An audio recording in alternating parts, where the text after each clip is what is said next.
आप देख रहे हैं एसपी न्यूज। राजधानी लखनऊ के कन्वेंशन सेंटर में चंद्रशेखर आजाद पार्टी ने मुस्लिम संवाद का भव्य कार्यक्रम आयोजित किया। देश प्रदेश से आए सभी जिलों के लोगों ने बड़े दिलचस्पी के साथ कार्यक्रम को भव्य कार्यक्रम मनाया और राष्ट्रीय अध्यक्ष भाई चंद्रशेखर जिंदाबाद जिंदाबाद के नारे लगाए और सन 2027 में भारी बहुमत के साथ सरकार बनाने को लेकर सहमति जताई और चंद्रशेखर जी ने अगला पिछड़ा मुस्लिम सभी समाज के मुद्दे उठाते हुए चर्चा की और अपनी सरकार बन जाने के बाद सभी समस्याओं का हल निकाले जाने और महंगाई व पेट्रोल के दामों को भी लेकर कहा कि हम सब चीज कम रेट पर देने की कोशिश करेंगे और हम सबके सुख दुख की आवाज बनेंगे और जैसे आज सबके कंधे से गंदा मिलकर हम खड़े हैं वैसे ही सरकार बन जाने के बाद भी आपको हम हर मोड़ पर और कदम पर खड़े मिलेंगे। इस वीडियो में सबकी राय व बात सुनते हैं। क्या पार्टी के लोगों ने अपने विचारों को रखा? हमारी परेशानियों के लिए कोई आवाज उठाता नजर आ रहा है तो भाई चंद्रशेखर आजाद है। मेरी सभी साथियों से अपील है कि आप लोग चंद्रशेखर भाई के साथ में कदम से कदम बढ़ाए, आपसी भेदभाव को मिटाए, आपसी मनमुटाव खत्म करे, भाईचारा बनाए, बाहर मुस्लिम भाईचारा बनाए, इसकी एक बुनियाद बना दे, इसकी एक मिसाल बना दे, ऐसी मिसाल बना दे जिसे 100 साल तक ज्यादा कोई हिला न सके। साथियों इसी के साथ क्योंकि मुझे 2 वक्त का समय मिला है, मैं सुनो मेरे प्यारों मेरे साथियों, हमारी बहनों हमारी माओ सुनो, लोकतंत्र में जिनके पास ताकत होगी उन्हीं को इज्जत की जिंदगी मिलेगी, उन्हीं के बच्चों को रोजगार मिलेगा, उन्हीं को नौकरी मिलेगी, उन्हीं को सम्मान का जीवन मिलेगा, उन्हीं का कारोबार बचेगा, उनको ही आगे बढ़ने की आजादी मिलेगी।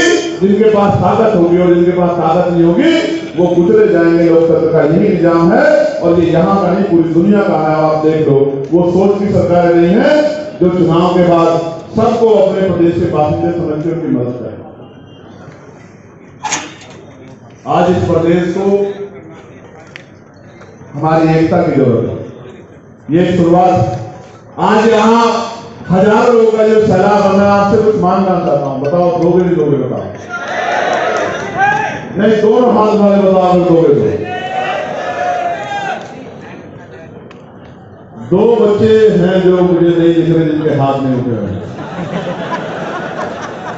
मेरी नजर से ये मत समझना कोई छिप जाएगा कोई बच जाएगा। भाई मैं महानगर अध्यक्ष फिरोजाबाद जिले से, जिसको कांच नगरी, उसका नाम स्वाग नगरी कहा जाता है, जो चूड़ियों का और गिलास का दुनिया में एक ही मात्र स्थान है। वहाँ पर जो है 90% मजदूर रहता है जो 400 डिग्री टेम्परेचर की भट्टी पर, जिसमें कांच पिघल के पानी बन जाता है, उसमें मजदूर काम करता है। जब से आज तक सरकारें जो आती रहीं जाती रहीं, माननीय मुलायम सिंह जी की, मायावती जी की, इन्होंने मुसलमानों का मजदूरों को इन्होंने मुसलमानों का पार्टी ने मुसलमानों का भरपूर वोट लिया और हमेशा इनके विधायक MP बनते रहे और 4 बार मुलायम सिंह जी, 4 बार मायावती जी मुख्यमंत्री रहे, लेकिन इन्होंने आज तक फिरोजाबाद का कोई विकास नहीं कराया। क्यों कि इनको पता है कि अगर इनका विकास हो जाएगा तो इनका दिमाग 7वें आसमान पर पहुंच जाएगा। जिस तरह से भारतीय जनता पार्टी स्कूलों को बंद करा करके SC, BC, माइनॉरिटी, दलित, इन लोगों को शिक्षा से अनभिज्ञ करना चाहती है और शिक्षा उनके हाथ से छीनना चाहती है, जिससे कि लोग अनभिज्ञ रहें और शिक्षा को प्राप्त ना कर सकें। इसलिए मैं ये चाहता हूँ कि आदरणीय चंद्रशेखर जी के हाथों को मजबूत किया जाए और मैं ये चाहता हूँ कि मैं फिरोजाबाद में जा कर के दलितों की, अल्पसंख्यकों की, मजदूरों की मांग उठाऊंगा, जिनको जो है 12-12 घंटे कारखानों में काम किया जाता है और 47 डिग्री टेम्परेचर होता है, हम लोग घरों में सोते हैं और हमारी मुस्लिम बहन बेटियां कांच बीनती हैं। ये बहुत अफसोस की बात है।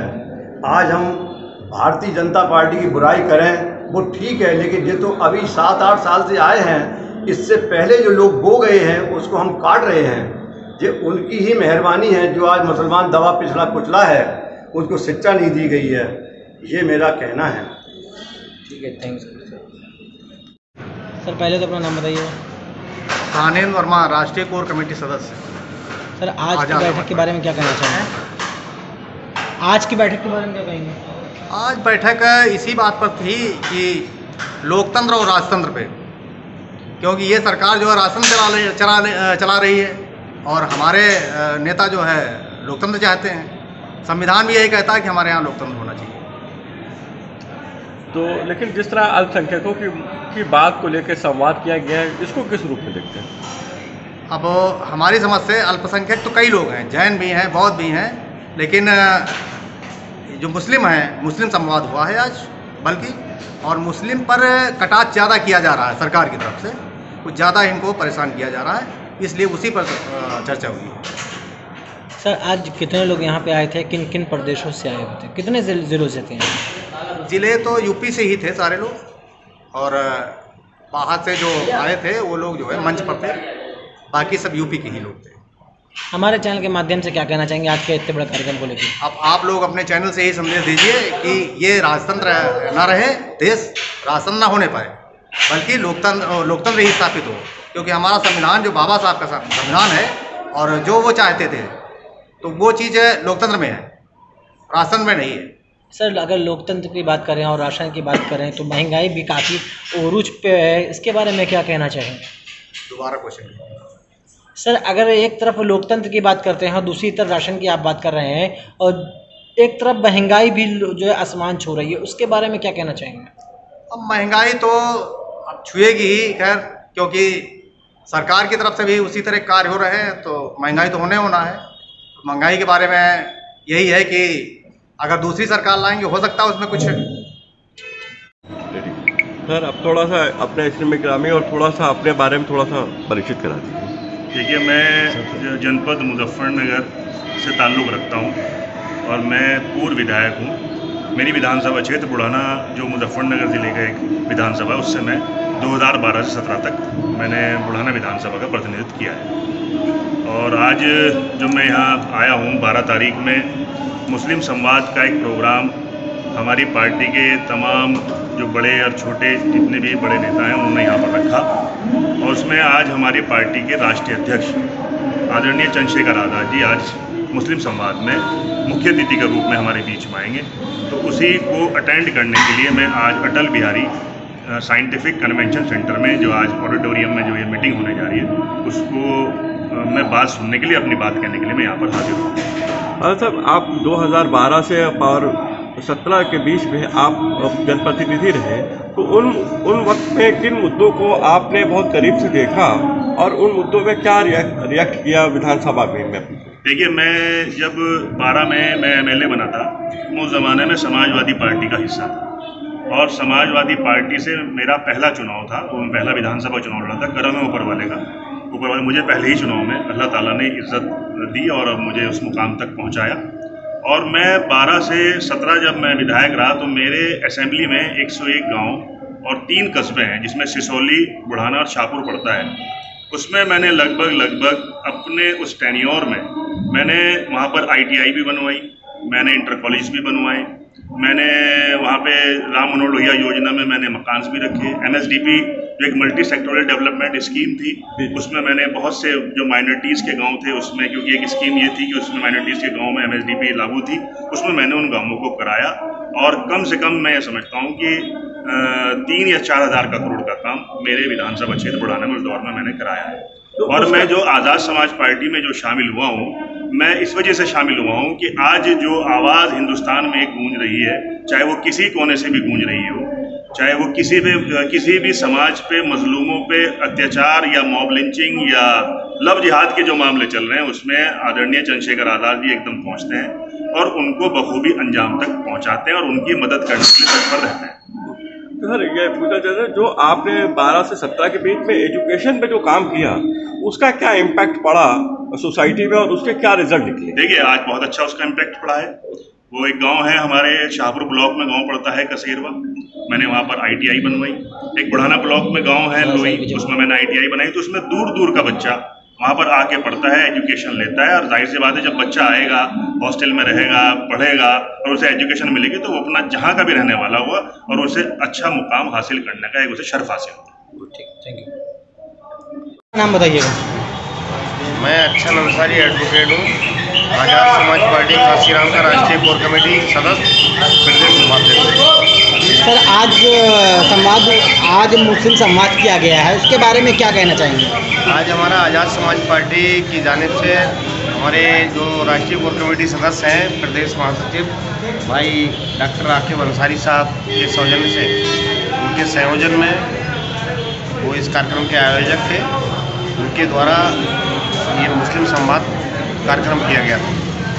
सर आज कहाँ से लोग आए थे, और जो आज जैसे कि देखा गया है कि स्टेज के ऊपर से मस्जिदों को, मज़ारों को और खानकाहों को लेकर चर्चा की गई है, क्या वो चर्चा ही मुद्दा ही रहेगा या इलेक्शन के बाद भूल जाया जाएगा? नहीं, ऐसा नहीं है। जो समस्या है, जो भेदभाव की राजनीति इस प्रदेश के अंदर चल रही है, इस देश के अंदर चल रही है, उसके बारे में संवाद किया गया, क्योंकि हमारे मुस्लिम समाज के साथ बहुत बड़ा अन्याय, अत्याचार बड़े जोरों पे हो रहा है। तो इसलिए वो बातें रखी गई कि जो मज़ार हैं, मदरसे हैं, खानकाएँ हैं हमारी, वो निशाने पे हैं, और कई जगह बहुत से मज़ारात तोड़ दिए गए हैं, मदरसे बंद कर दिए गए हैं।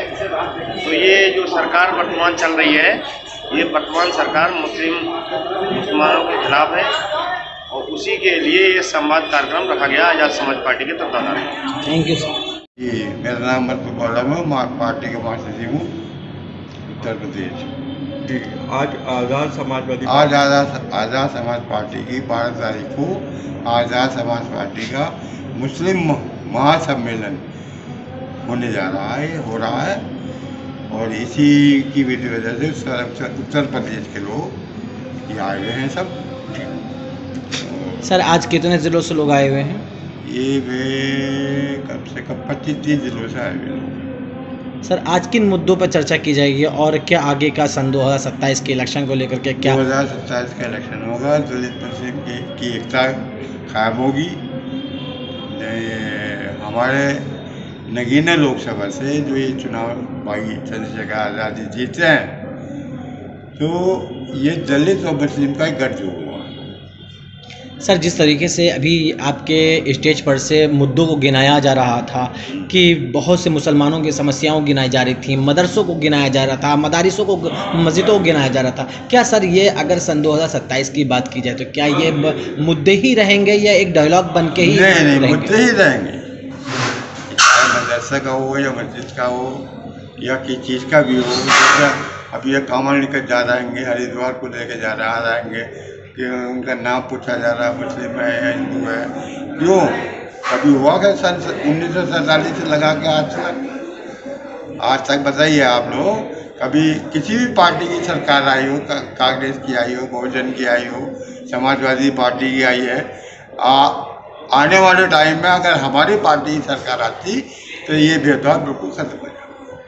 सर जैसे अभी एक खबर सामने आई थी कि एक हिंदू ढाबा था, उसमें कुछ लोगों ने खाना खाया, वो भी हिंदू थे जिन लोगों ने खाया था, उसमें प्याज निकल जाने की वजह से उस होटल को तोड़ दिया गया। उसको किस तरीके से आपको? गले तक को लूट के ले गए, गले को लूट के ले गए, उसको मारा, छीटा, उसके कर्मचारियों के एक आदमी को तो बेचारे का पैर भी टूट गया, जो उसका आज जो है ये प्लास्टर चढ़ा उसके।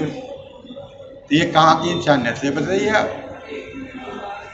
मगर ये हमारे जो चंद्रशेखर आज़ाद हैं, ये सबको लेके चल रहे हैं, दलित मुस्लिम भाई को लेके चल रहे हैं, हर बिरादरी को लेके चलने में तैयार हैं वो। आज जितने भी लोग यहाँ पे आए हुए हैं, जो महासम्मेलन किया जा रहा है उसको लेकर के, और आपके भी राष्ट्रीय अध्यक्ष जी भी आ रहे हैं, आज उस सब को लेकर के आज हमारे चैनल के माध्यम से क्या संदेश देंगे?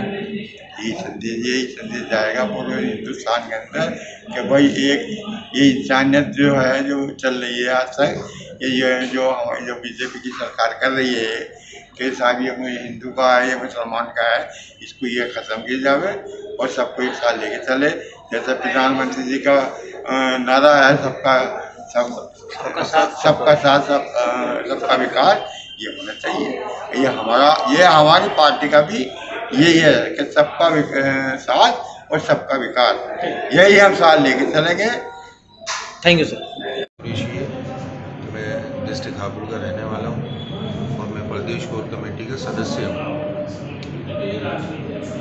आज़ाद समाजवादी पार्टी आज़ाद पार्टी की तरफ से क्या हो रहा है कि लगातार मुसलमानों के बारे में ही नहीं, सभी कम्युनिटीज़ के बारे में आवाज़ें उठने लगी हैं और संसद से लेकर सड़क तक, इसको किस तरह से देखते हैं आप? देखिए, आप भी देख रहे होंगे कि अब लगातार जो है शोषण जो है वो मुस्लिम और एसटी समाज के साथ में जो है वो बढ़ता जा रहा है। अब अन्य कोई पार्टी जब कोई आवाज़ नहीं उठाती तो एक संगठन, भीम आर्मी संगठन ने जो है अपनी ही आवाज़ उठाने के लिए अपनी ही पार्टी बनाई, आज़ाद समाज पार्टी, जिसके माध्यम से जो है जो 85% का वर्ग है उसकी आवाज़ उठाने का काम जो है प्रॉपर तरीके से वो चंद्रशेखर भाई कर रहे हैं, लगातार सड़क से संसद तक। तो जैसे आप क्योंकि कारोबार से भी ताल्लुक़ रखते हैं, तालीम से ताल्लुक़ रखते हैं, तो आपको क्या लगता है किस तरह से आज कारोबार और तालीम में किस तरह की दिक्कतें आ रही हैं? कारोबार में आप देखेंगे सभी तरीके की दिक्कतों का सामना करना पड़ रहा है। कारोबार में उद्योग धंधे बढ़ने की जगह जो है वो घटे हैं, नौकरियां जो हैं वो बढ़ने की जगह घटी हैं। वैकेंसीज आपको भी पता है कि एक हाई ग्रेजुएट मतलब ग्रेजुएट बंदा भी जो है उसके पास भी वैकेंसी ना होने की वजह से वो भी खाली है। तो ये जो है एक पिछड़े होने की वजह है।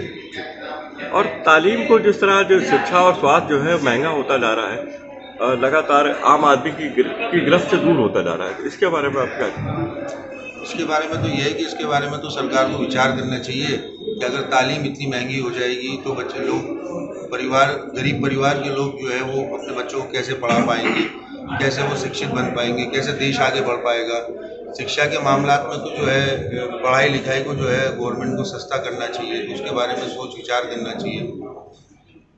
शुक्रिया। तो कहते वही करते हैं और जितने दबे कुचले समाज के लोग हैं उनको न्याय दिलाने का काम करेंगे। जो गैर है तो गैर है, गलत है तो गलत है। अगर सही जो है हमारा कारोबार, जो मान लेते हैं कि अगर मदरसा सही जगह पे बना है, सही है, उसमें सही हो रहा तो पढ़ाई होगी और 100% होगी और संविधान में रह करके न्याय करेंगे। वो ये नहीं देखते हमारे चंद्रशेखर भाई कि हमारे समाज का बेटा है या बहुजन का बेटा है या पिछड़े हुए या समान जात का बेटा है। मैं पहले तो अपना नाम बताइएगा। मैं आज़ाद समाज पार्टी भीम आर्मी का सेक्टर अध्यक्ष हूँ। मेरी जिम्मेदारी 20 बूथों की है। तो हम ये कहना चाहते हैं कि आने वाले समय 2027 में हम लोग आज़ाद समाज पार्टी काशीराम भीम आर्मी के लिए एक कार्य कर रहे हैं और हमें ये लगता है कि 2027 में भाई चंद्रशेखर का जो मिशन सफलता की ओर है वो बढ़ रहा है और भाई चंद्रशेखर आज़ाद सफल होंगे और हम लोग रात दिन काम कर रहे हैं और अवश्य उनको कामयाबी मिलेगी। सर, आज यहाँ पे कितने ज़िलों से लोग आए हुए हैं? सर, ज़िले तो पूरे उत्तर प्रदेश क्या भारत देश के भी कुछ लोग आए हैं। उत्तर प्रदेश तो सब आए हैं पूरे सब ज़िलों के, लेकिन सब भारत देश के भी कई ज़िलों के आए हैं। जैसे प्रदेश बिहार के भी आए हैं लोग, हरियाणा से भी आए हैं, पंजाब से भी आए हैं लोग, तो महाराष्ट्र से भी लोग आए हैं। लेकिन उत्तर प्रदेश के जो मुस्लिम भाईचारा संवाद में हैं, जो मुस्लिम भाईचारा लोग काफ़ी संख्या में आए हैं। प्रदेश कोर कमेटी सदस्य लखनऊ मंडल का प्रभारी। तो राजेश साहब, आज जो संवाद कार्यक्रम रखा गया है, इसके पीछे क्या मकसद है? इसके पीछे का मकसद यही है, जो मुस्लिम समाज के हम लोग नेता हैं, हमारे प्रदेश महासचिव डॉक्टर आकिब साहब हैं, तो हम लोगों ने भाई से बात किया। हालांकि भाई तो बराबर मुद्दे मुस्लिमों को उठा ही रहे हैं, लेकिन आज के दौर में जब मुस्लिम समाज को चिमटे से भी नहीं छूना चाहता है, उस दौर में हमारी आज़ाद समाज पार्टी, हमारे नेता आदरणीय चंद्रशेखर आज़ाद जी मुस्लिम संवाद कर रहे हैं। ये बहुत बड़ी चीज़ है और ये एक दर्द है हमारी पार्टी और हमारे नेता के अंदर की मुस्लिम समाज आज हाशिए पे खड़ा हुआ है, जिसकी कोई मुसलमान का माँ नहीं बोलना चाहता है। कोई भी नेता हो, जितने नेता हमारी वोट लेते चले आए तक, जो हमारे राजनीतिक रहनुमा हैं, लेकिन जब भी हमने देखा कि मुसलमानों की आवाज़ उठाने की बात आई, चाहे CNRC हो, चाहे जगह जगह लिंचिंग हो, मुसलमान अपमानित हो रहा हो, हमारे मदरसे मस्जिदें गिराई जा रही हों, लेकिन कोई भी नेता आज के दौर में मुसलमानों की आवाज़ उठाना नहीं चाहता। इतने मुस्लिम नेता हमारे जो मुस्लिम समाज के, जो आज भी जेलों में सड़ रहे हैं, लेकिन उनकी ही पार्टी उनकी आवाज़ नहीं उठा पा रही है। ये देखते हुए भाई चंद्रशेखर आज़ाद जी ने और हमारी पूरी पार्टी ने ये फैसला लिया कि आज के इस दौर में जब मुसलमानों की कोई बात नहीं करना चाहता है तो हम मुस्लिम संवाद करके, मुस्लिमों के हित की बात करके उनको जागरूक करने के लिए कि हम आज भी शुरू से जब पार्टी नहीं बनी थी तब से आपकी लड़ाई लड़ते चले आ रहे हैं और आज भी लड़ रहे हैं और कल भी लड़ेंगे। मुस्लिम समाज को जागरूक करने के लिए मुस्लिम संवाद किया गया है। अरे जो लोग, जिन नेताओं को भी आपने कहा जेल में हैं, उनमें से एक बड़ा नाम है, वो आपकी पार्टी में शामिल होने की चर्चाएं चल रही हैं, इस पर आपका क्या कहना? नहीं, ऐसी कोई चर्चा हमारे नॉलेज में नहीं है। उनके ऊपर जो अत्याचार हो रहा है उसको देखते हुए भाई चंद्रशेखर आज़ाद, हम लोग मिलने गए थे, भाई चंद्रशेखर आज़ाद भी मिलने गए और अब्दुल्ला आजम साहब से मिलने गए। तो वो तो एक औपचारिक, जैसे भाई को गोली लगी थी, आजम साहब चंद्रशेखर भाई को मिलने गए थे, तो ये तो एक अपना हमदर्दी है, उस वजह से गए थे। ऐसा कोई अभी तो हमारे नॉलेज में नहीं। आगे आने वाले टाइम में 2027 के चुनाव को लेकर क्या रणनीति? 2027 में हम लोग जिस तरीके से मंडल प्रबुद्ध सम्मेलन कर रहे हैं और बहुत सक्सेस हो रहे हैं सम्मेलन। हमारे नेता की जितनी मीटिंगें आप लोग देखी होगी तो पूरा बहुजन समाज इकट्ठा होकर के भाई के पीछे चल रहा है। 2027 का तो अभी सेमीफाइनल 2026 जो पंचायत चुनाव है, इसके लिए हम लोग अभी पूरी ताकत से लगे हुए हैं और 2027 में इंशाअल्लाह बहुत मजबूती के साथ चुनाव लड़ेंगे आज़ाद समाज पार्टी, और सत्ता प्राप्त करने के लिए चुनाव लड़ेंगे और बगैर हमारे सत्ता नामुमकिन। अपना तारुफ करा दीजिए हम लोग। मैं इमरान खान हूँ, वरिष्ठ नेता हूँ, सीतापुर से हूँ। अच्छा, तो इमरान खान साहब, आज जैसे अभी भाई बता रहे थे कि अभी जो पंचायती चुनाव होने जा रहे हैं 2026 में, उसकी नोटिफिकेशन भी हो रहा है, तो उसको किस तरह से आप देखते हैं और इसमें किस तरह से लोगों को जोड़ रहे हैं और कैसे उनको जो है जागरूक और करें?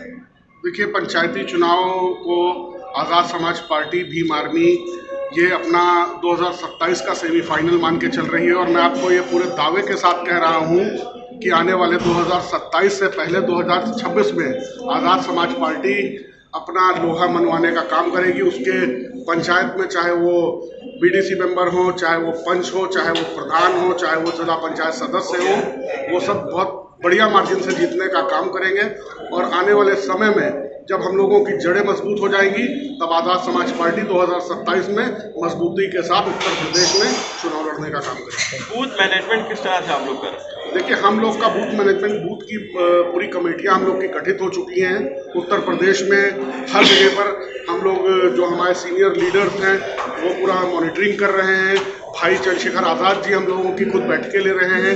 पूरी हम लोगों की जो कोर कमेटी की टीम है वो बैठकें करती है और निचले स्तर तक, हम लोग जब नीचे के स्तर तक जाते हैं तो विधानसभा और सेक्टर वाइज तक हम लोग मीटिंगें कर रहे हैं और परमानेंट पूरे उत्तर प्रदेश में आज़ाद समाज पार्टी अपने कार्यकर्ताओं को जोड़ने का काम तो पूरे कंप्लीट कर चुकी है और जोड़ने का काम कर रही है, लोगों को जागरूक करने का काम कर रही है कि आने वाले 2027 में आज़ाद समाज पार्टी उनका एक विकल्प है और वही उनके हक हुकूक की बात करेगी, उनकी लड़ाई लड़ेगी और मजबूती के साथ लड़ाई लड़ने का काम करेगी। मतदाता सूची को लेकर जैसे अभी कुछ दिनों पहले ही जो बिहार में हुआ वो यूपी में भी हो सकता है, तो उसको लेकर आप लोगों के अंदर किस तरह की रणनीति हो सकती है? देखिए, मतदाता सूची को लेकर भारतीय जनता पार्टी चुनाव आयोग, कहा जाए कहीं ना कहीं चुनाव आयोग के साथ मिलकर ये इस तरीके के काम करने का प्रयास कर रही है कि कहीं ना कहीं गरीब के, मजलूमों के, दलित समाज के, पिछड़ों के, मुसलमानों के वोट काट दिए जाए। उन्होंने जो 11 बिंदु उसमें रखे थे, जिन 11 बिंदुओं को रखा था उसमें पासपोर्ट से लेकर बर्थ सर्टिफिकेट मांगा गया था कि बर्थ सर्टिफिकेट होना चाहिए। आप बताइए, बिहार में जहां पर 2% जनता के पास, 2 से 2.5% जनता के पास, ये गवर्नमेंट का मैं आंकड़ा बता रहा हूँ, 2 से 2.5% जनता के पास, उनके पास पासपोर्ट है। क्या किसी गरीब के पास, जिसके पास 2 वक्त की खाने की रोटी नहीं है, उसके लिए पासपोर्ट मांगने का काम कर रही है? इसी को आगे बढ़ाते हुए हाई कोर्ट ने उसमें निर्णय, सुप्रीम कोर्ट ने उसमें निर्णय भी दिया था कि इसमें उनका आधार कार्ड और वोटर कार्ड मान्य किया जाए। और अगर उत्तर प्रदेश में इस तरीके की चाल कोई करने की प्रयास करेगा तो आज़ाद समाज पार्टी, भीम आर्मी उसका मजबूती के साथ विरोध करेगी। भाई चंद्रशेखर आज़ाद जी के नेतृत्व में हम लोग आंदोलन करने का काम करेंगे, किसी भी तरीके से इस तुगलकी फैसले। ठीक रोल करें भाई साहब, अपना थोड़ा तारुफ करें। मेरा नाम परवेश पाशी है, मैं ज़िला अध्यक्ष मुस्लिम भाईचारा कमेटी जनपद बिजनौर का रहने वाला हूँ। तो आज यहाँ पे जो संवाद कार्यक्रम हो रहा है जी, खासकर मुस्लिम के लिए रखा गया है, इसके पीछे क्या वजह है? इसके पीछे वजह यही है, आप देखिए आज उत्तर प्रदेश के अंदर क्या हालात है। मुसलमान पूरे भारत के अंदर जो अपनी कैरमस का ताकत पैदा करता था, आज मुसलमान कहाँ किस जगह खड़ा है आप लोगों को सबको जानकारी है। आज आज़ाद समाज पार्टी एक रोशनी बनकर, एक चिराग बनकर मुस्लिमों के लिए और दलितों के लिए आए। आज आज़ाद समाज पार्टी के राष्ट्रीय अध्यक्ष माननीय चंद्रशेखर आज़ाद सांसद नगीना मुस्लिम संवाद कर रहे हैं। वो विश्वास कर रहे हैं कि जनपद बिजनौर से लेके पूरे उत्तर प्रदेश के अंदर मुसलमान एकजुट होकर आज़ाद समाज पार्टी के साथ खड़ा हो जाए और 2027 के अंदर अपनी सरकार बनाए। लेकिन अभी 2026 में भी चुनाव होने जा रहे हैं जिला पंचायत के, उसको लेकर क्या तैयारी है आपकी? हमारी जनपद बिजनौर के अंदर पूरी तैयारी है। हमारे जनपद बिजनौर के अंदर 60 सीटें हैं जिला पंचायत की। मैं आपके इस चैनल के माध्यम से पूर्ण विश्वास के साथ बताना देना चाहता हूँ कि 60 सीटों में कम से कम हमारी सीटें 40 सीटें हम वहाँ जीत गए। तो बूथ लेवल मैनेजमेंट किस तरह का रखा है? बूथ पे हमारी जिला अध्यक्ष की कमेटी बन चुकी है, बूथ की सेक्टर की कमेटी बन चुकी है और हमारा एक सिपाही आज़ाद समाज पार्टी का लड़ाई लड़ने के लिए तैयार है। बूथ पे लड़ाई लड़ी जाएगी विधानसभा के अंदर और सरकार बनाने में पूर्ण भूमिका रहेगी। मैं प्रोफेसर हूँ और मैं बाराबंकी डिस्ट्रिक्ट, बाराबंकी जनपद का निवासी हूँ। मैं आज़ाद समाज पार्टी कांसीराम भीम आर्मी का पूर्व जिला महासचिव, पूर्व जिला प्रभारी और फैजाबाद मंडल का फैजाबाद अयोध्या मंडल का पूर्व उपाध्यक्ष हूँ। वर्तमान में जिला महामंत्री हूँ बाराबंकी। जी बताइए। तो आज जो तालीम को लेकर संवाद हो रहा है इससे, तो इसमें क्या कहना चाहते हैं? एक्चुअली असल में आपने देखा होगा आज़ाद भारत के इतिहास में कोई राजनीतिक पार्टी शायद पहली राजनीतिक पार्टी है जो मुसलमानों के नाम को लेकर के एक मुस्लिम संवाद कर रही है। ये समाज इसलिए हो रहा है कि जो हमारे जो मुस्लिम समाज है जिसको राजनीतिक पार्टियों ने ठगा है, चाहे वो कांग्रेस पार्टी हो, चाहे वो बीएसपी हो या फिर समाजवादी पार्टी हो, ये मुसलमानों के वोटों को भर भर के तो लिया है। लेकिन जो मुसलमानों की दिक्कतें हैं, जो मुसलमानों की परेशानियां हैं, वर्तमान हालात में जो मुसलमान सियासी तौर पे महरूम हो चुका है, उसको दूर करने के लिए, मुसलमानों में उस जागरूकता को बढ़ाने के लिए आज ये मुस्लिम संवाद का आयोजन हो रहा है। आज़ाद समाज पार्टी की एक बहुत बड़ी मुहिम है कि मुसलमानों को उनके अधिकारों को लेकर के जागरूक किया जाए, जिससे मुसलमान आने वाले समय में अपने सियासी तौर पे वो सक्रिय होकर के अपनी दिशा और दशा को तय कर सके। तो संविधान ने हमको ऑलरेडी दे रखा है आर्टिकल 40 में फंडामेंटल राइट जिसको हम लोग कहते हैं, तो उस पर क्यों नहीं फोकस कर रहे हैं या उससे अलग हट के क्यों बात? आप देख रहे हैं, कहते हैं कि भारत का जो संविधान है दुनिया का सबसे बड़ा संविधान है, भारत का लोकतंत्र दुनिया का सबसे बड़ा लोकतंत्र है। लेकिन क्या हम दुनिया के सबसे बड़े लोकतंत्र हैं, लेकिन क्या हम दुनिया के सबसे बड़े स्वस्थ लोकतंत्र हैं?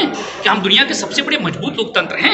इस बात को हमें देखना चाहिए। अब वर्तमान में जब 21वीं सदी चल रही है, आपने देखा होगा कि आज भी एक आदेश निकाला जाता है उत्तर प्रदेश में कांवड़ यात्रा पर, और वहां पर देखा जाता है कि आपका नाम क्या है, आपका धर्म क्या है, आपकी जाति क्या है। क्या आर्टिकल 14 का उल्लंघन नहीं है कि विधि की समक्ष समता का अधिकार आर्टिकल 14 कहता है? क्या उसका स्पष्ट रूप से उल्लंघन नहीं है?